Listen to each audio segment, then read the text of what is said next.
going up, we're going forward, doing it every day, the Pierre way.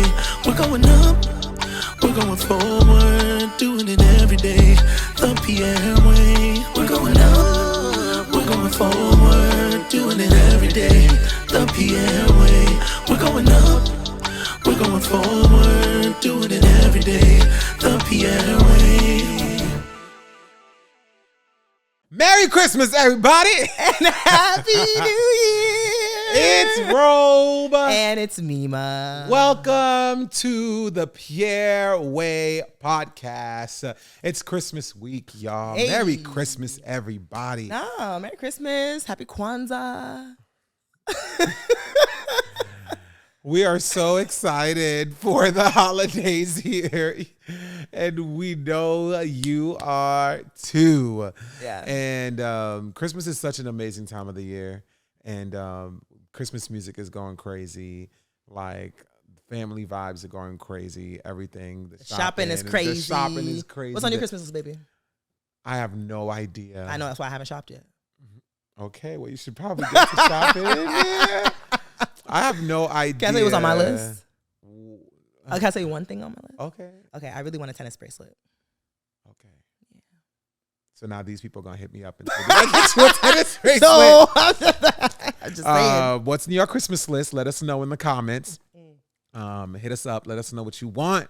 Maybe, you never know. Maybe we'll bless one of the viewers. Oh, Yeah, maybe. One? You never know. Let us know. Maybe we'll bless you with something by Christmas if you let us know. You never know. Let us know in the comments what you want for Christmas. Christmas is amazing. So this is our Christmas episode, and really the title of this episode is so cool. Yeah. Because it really shares the way that we do the holidays. It's Christmas is what you make it. Christmas is what you make it.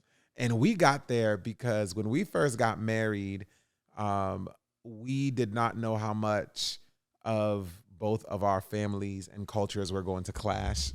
Yeah, and weirdly enough, raised. given that we were both Haitian, right? And we like grew up together, but we were so different. Yeah. So Meima grew up like conventional family, mom and dad, sisters and stuff like that. But the holidays were a big deal. Yeah. 4th of July was a big deal. Let me tell you, Your my dad, not even for 4th of July. Yes. You want to talk about that 4th of July story? We're gonna, but talk about your dad but, okay, decorating so and stuff. back in the 90s, right? They used to sell these projectors where you could project the message of, like, let's say like Merry Christmas onto your house. Yep. And so my dad had one, and I my love it. dad, like Hanukkah, St. Patrick's Day. My dad would like put it in, and all you see is St. Patrick's Day. Happy St. Patrick's Day on our all house. the holidays, every single holiday. The holidays that you don't even great. be thinking about. And so that's how she grew up. Yeah, that's how I grew up. Right, but that's completely opposite of how I grew up. So holidays weren't a big deal. Yeah. They weren't something that I ever looked forward to because it was a reminder of chaos that was going on with me, my family, and stuff like that. So we get married, and this traditional woman meets this unconventional dude. Boy. And I remember we had it was 4th of July. She's like, I want to go see fireworks. I was like, what? But this is why we were dating, though. This story. Was it? I thought it was we were married. Yeah, we were like, maybe we were engaged. First year. Maybe we were engaged. We weren't fully married yet. Oh, okay. Yeah. She's like, I want to go see fireworks. I was like, why? She's like, it's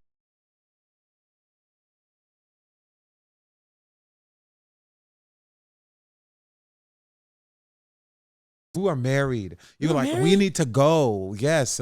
You All like, those 7 years we were dating, that never came up? That never came up. We were like, we need to go see fireworks. Because you used to do it with your family. Oh, that's true. Different things. So then we were like, we need to go. And she was like getting upset about it because I did not make any plans. So finally we were like, okay, cool. We'll go. Let's go we'll go see fireworks or whatever. And I'm there and I'm just like, this is just dumb. I'm just standing out here just waiting for things to pop when you can up feel in like the someone doesn't want to sky. be with you, but you don't care because you're like, I got what I want.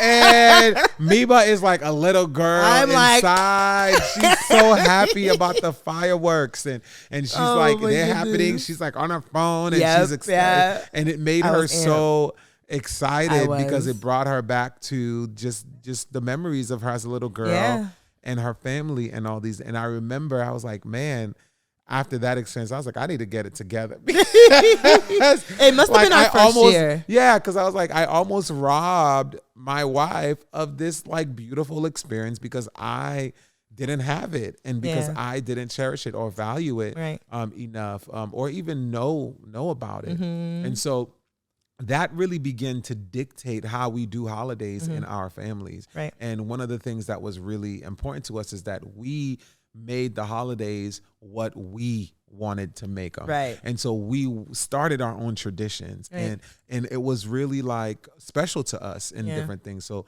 like we want to share some of the Christmas traditions that we have with y'all. That's like could be a little quirky and crazy, but it's like that's just the Pierre way. That's just what we do.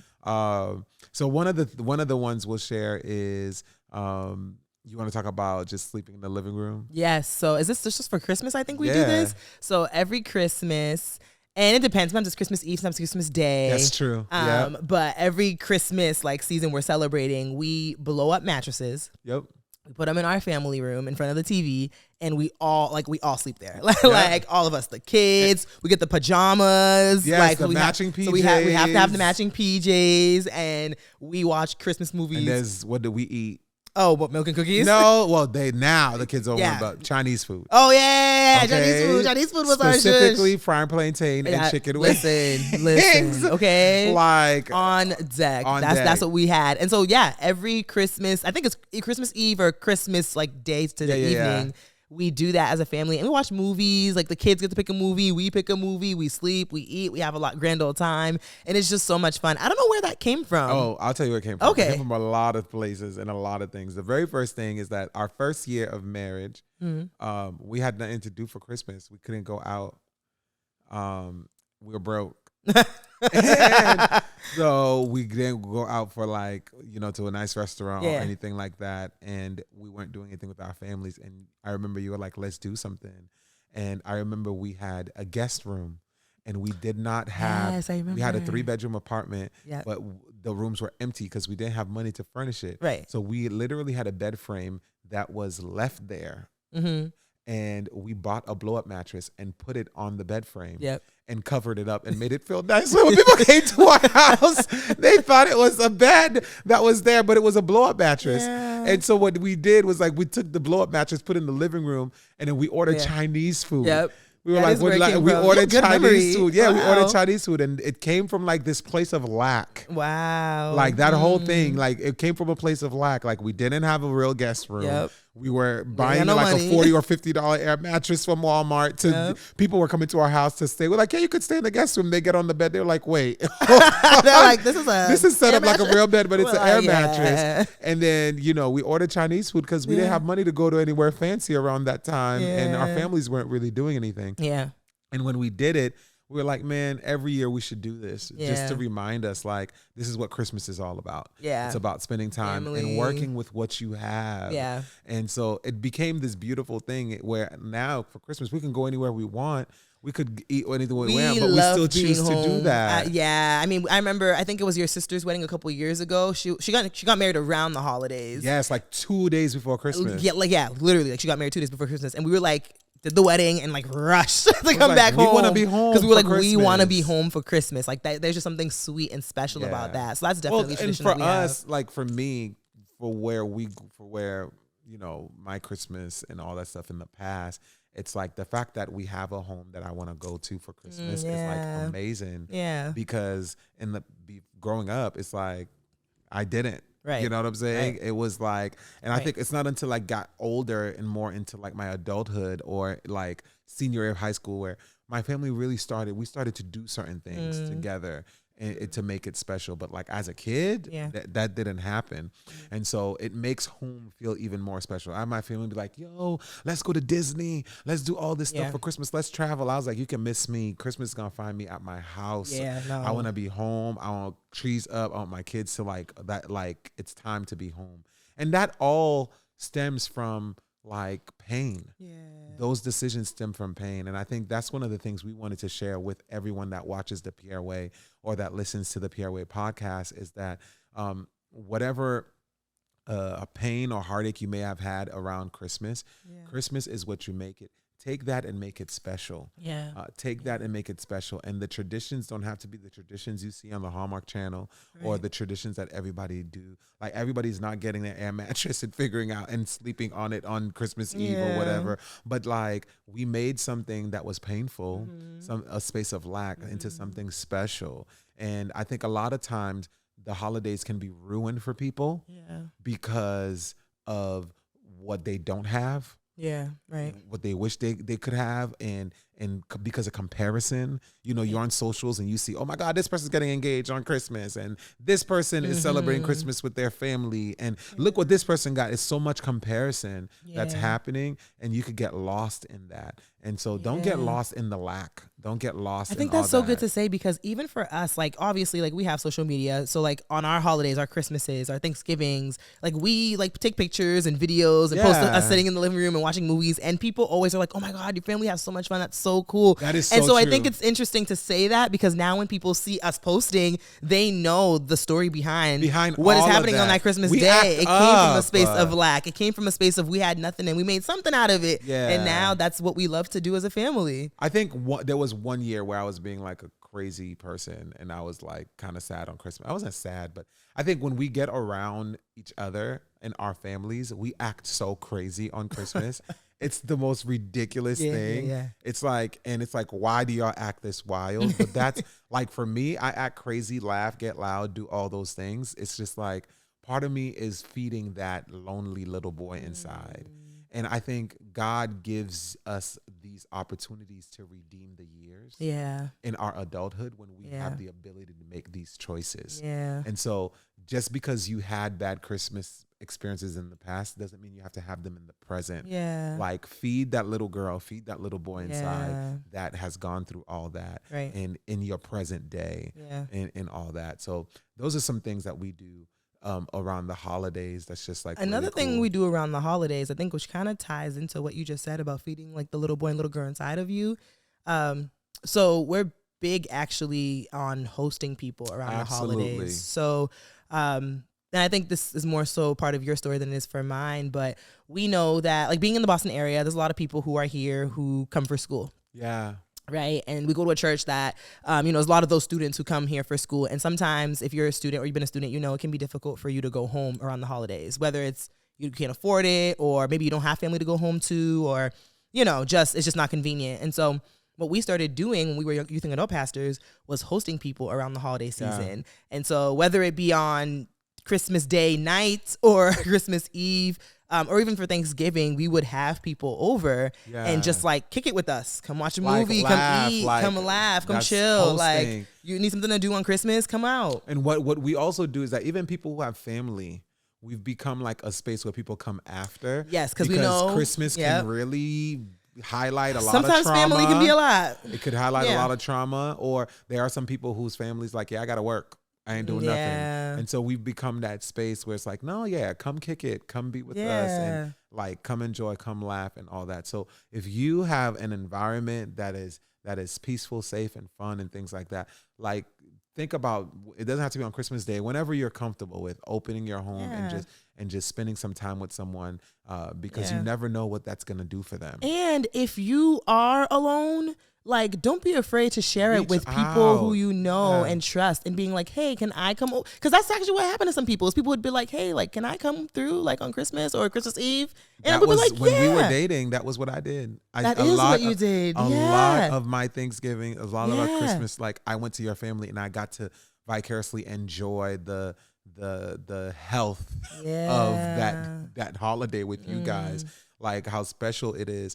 Like y'all would have gifts for me under the tree. Like I didn't even have that at home. Like your mom would do that. Your mom would be like, no, Robe is coming. He likes this type of rice. I'm gonna cook that. It's like, man, just to be thought about is like such a gift. And so like, I know this is there's lists everywhere what people want and all this different stuff. But listen, if you could think about someone, like we would encourage you, and we do this, like bless someone that's not even thinking that you're gonna bless them. Like let somebody know that you're thinking about them and wish them the best. And I think like that's such a beauty in that. Like surprise someone like with something, like someone you haven't talked to, someone you know, but who's not expecting anything from you. Yeah, and it can be something minor. It doesn't have to be anything big. It could be like a little gift card. It could even be flowers. It could be just like, hey, like Merry Christmas, thinking of you. Drop something on someone's Cash App. You know, like you know, just like bless somebody. People, especially around the holiday season when it can feel for some folks really lonely.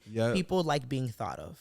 I know you're gonna kill me for this. Oh God. Okay. What? But we didn't plan this, but I think we should do it. Okay. And I know our producer's Brenda's looking at me like, what are you talking about? We all trying to figure out what you're about to say. I think, you know, the Pierre way of Christmas is to bless people. Yeah. So I think we should bless one of our viewers with $500. I'm with it.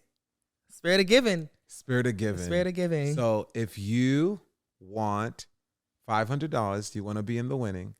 We're going to tell you what to do at the end of this episode. I'm just going to get all the steps that they need to do. You're going to comment, like, share, subscribe, hashtag something. We're going to tell you, make sure you're at the end. Wait for the end so you could win $500. You're only going to make it if you get to the end. You're only going to make it if you get to the end. You made it this far. You got to do all the steps. We want to bless you so you can have an amazing, Christmas. No, that's awesome, babe. I just thought of it. It wasn't planned, but as we're talking about surprising but that's someone, just who we are, even in our everyday life, is like we go out Christmas shopping and we will literally go out not even thinking of who and just buy random stuff. Yeah. And we'll be like, let's give this to somebody. Yeah. Or it'll be like, let's give this to somebody. Let's give that. And we give it out. And people, like, and we have the weirdest, like strangest encounters around Christmas time. Like we would go and like, you know, like this is like, God would be like, pay for this person's groceries or pay for this. And we would be like, okay, let's do it. But also people will bless us. You remember that one Christmas? I've had a couple of crazy Christmases. I've never had those Christmases that you're talking about. No. You're always the one. This girl walks into Target. And around the Christmas season. And somebody just walks up to this her. random guy. I'm not going to sit here. We're not going to talk about whether Santa Claus is real or not. We're not doing all that. But I kid you not, this guy was just like Santa Claus. I kid you not. And hands her hundreds of dollars. He hands me an envelope. And I'm like, I'm not. Guys, we're in the middle of Boston. I was at the one in South Bay, if you know where Boston is at. Like, I wasn't about to take no envelope from a random guy. He said, take this. I said, no. He said, take it. I said, I don't know who you are. What are you doing? He was like, just take it. I promise, just take it. I slowly took it. And mind you, somebody else in the aisle looking at me too, like, what is this? And I'm like, right, I don't know what it is. And she's like, what is it? I'm like, I don't know. So we opened it up together, and it was like, I think it was like $500. And I was like, she comes home and like, babe, somebody give me $500 and I'm crazy. Why don't nobody give me $500 at Target? I was gonna give it back because you know I'm crazy. Like I was like, why give me $500? Like so I went looking for him, and he would actually literally that man disappeared. That's why I said I don't know about the Santa Claus. Oh, God. This guy legit was nowhere to be found. But speaking of Santa Claus, one of the things we do around Christmas is that I've been trying to do this, and Meima won't let me, and my kids won't let me. I legit tell my kids that Santa does not exist. What is it? A killjoy? Is that what they call it? But here's the thing. Because, you know, I'm like, Jesus exists, and we buy these toys. Like, me and mommy work hard so we could buy all these gifts for you. Here's the thing about my kids. They tell me, Daddy, you're lying. Santa does exist. Stop it right now. No, what's crazy is like, what's crazy what are you is talking about? They believe you. It's the crazy thing. They don't. No, I'm pretty sure they know you're telling truth. Robin and Jamie are like, Daddy, you stop it right now. Santa does exist. Stop doing that. They don't believe it. I tell them all the time. Santa, they think I'm joking. Oh, so like let us know, parents and people in there, everybody, let us know. Like, do you agree? Like, how old? Yeah. You need to be when do you tell them? When do you tell them? Because I just figured it out. When did your mom never told you? No, my parents never even entertained it, honestly. I think I was trying to keep it alive. When is it okay to let your kids know that Santa does not exist? Yeah. And I was talking about this with somebody the other day. And does their trust in you diminish if they find out, wow, you've been lying to me for like 10 years? Oh my goodness, that's terrible. People feel that way. Some people felt like that. Like they don't do that because they're lying to their kids, and then their kids find out, and then their kids don't trust them as much because you've been telling them that. This is deep, y'all. I'm telling you. But my kids can't say that to me because when they find out, they come to me. I'm going to be like, well, I've been telling you since you were 5 that Santa does not exist, but you wanted to go and believe it. So you go talk to your mama. I'm gonna be like, Daddy said it. I don't know. Oh, man. But guys, all in all, the Pierre way of doing Christmas is to make sure you have fun. Yeah. And make it special to you. Yes. Make it like go out, get around people. Yeah. Don't stay locked into any pain or anything like that. Have fun, enjoy, laugh, seek community, bless somebody. Yeah. And just enjoy it because you got to see another Christmas. Like enjoy the blessings that you're getting today because someone might be in a hospital bed, someone might be sick right now, and if you are, we love you, we're praying for you, we're really hoping that things turn around. We know that Christmas can find people in so many different spaces, right? And so one of the things that we definitely want to encourage you to do, the Pierre way of doing Christmas, is to have fun, enjoy, be grateful, and bless somebody. And make it special to you. Make it special to you. Do memories that is tailor-made to who you are and who your family is. All right? Beautifully said. That's and that is our season finale. That's our season. It's a season finale. That is our season finale. Like, yay. Not yay. I know it's been such a journey. It's been a ride. It's been fun. We had so much fun we had a lot in of this fun. season. And we can't wait to see what happens next season. Yeah. And we can't wait to see what God does. So stay tuned for more information about what happens next with the Pierre Way. We're so excited season about 2. It. Like, listen, this is what we said when we said God, we felt like God telling us to step out. We were like, we're going to step out. And this is what we said to each other and the whole team. If God blesses it, we're going to keep it going. Absolutely. If he don't bless it, it's the last episode. If God said then we said, at the end of the day, we just want to do what God wants us to do. Yeah. So if there is season 2, that's because y'all loved it. God blessed it. Somebody's being helped and all that. And we see fruit from it. And that's our commitment to it. All right. Absolutely. And it is our hope that that God would bless it. But if he doesn't, we know it's because he has better and he has another plan. But it's our hope that he's going to bless it. And so we thank y'all for listening. Thanks for riding with us. Yo, this was a new adventure for us, and it's been fun. And it's been fun doing it with everyone who's been listening and tuning in for sure. To our team, everybody that's been killing it. Everyone who's been thinking about us, praying for us, holding us down. Enjoy the holidays. Yes. Merry Christmas. Happy New Year. Enjoy the time with your loved ones. And hopefully we'll see you for season 2. And now who's ready for the $500? Here's what you got to do. All right. You have to make sure that you comment in this video. Okay. You got to make sure that you comment. Any comment? Any comment? What comment should they do? I want $500. Make it straightforward. What comment? You're going to comment in this video right here. You want to make sure that you share. Yes. Okay. This on your story. Yep. Okay, you want to make sure that you share it. So what you're going to do is you're going to comment in the YouTube video or in Instagram. You're going to make sure you share it and you tag the Pierre Way. Yep. Okay, I'm going to say that again, okay? You're going to tag the Pierre Way podcast. Yep. You're going to comment saying, bless me with $500. Period. Make sure you comment, okay? You tag it and you're going to share it on your story. 3 things. I'm going to say it one more time. You're going to comment. You're going to tag the Pierre Way podcast and you're going to share it. Okay. If you do those 3 things, you be good with that. Okay. So we're going to centralize all of this to Instagram. Yes. Can we do that? Yeah. Absolutely. So we're going to centralize. So make sure y'all follow us first of all. First of all, we got to make sure you follow us. Follow, subscribe. Like, you're going to need to make sure you follow. You're going to need to make sure you subscribe. Listen. You're going to make sure you share it on your story. You're going to make sure you comment. If you do all that and we check it out, we will bless you with $500. Yeah, we'll put you in the running. Is it clear? Yeah. If it's not, there's going to be a graphic with all that you got to do to win. And we'll make sure. We're going to make sure. we came up with this on the fly. Coming out talking about, hey, I did everything you said and what happened? It's all good. We're going to make sure there's a graphic connected to it. We're going to bless you with $500. And we hope that you have an amazing Christmas and a happy New Year. Yeah, we'll see y'all in 2024. Love y'all. 2. Peace. Hey. We're going up. We're going forward. Doing it every day. The Pierre Way.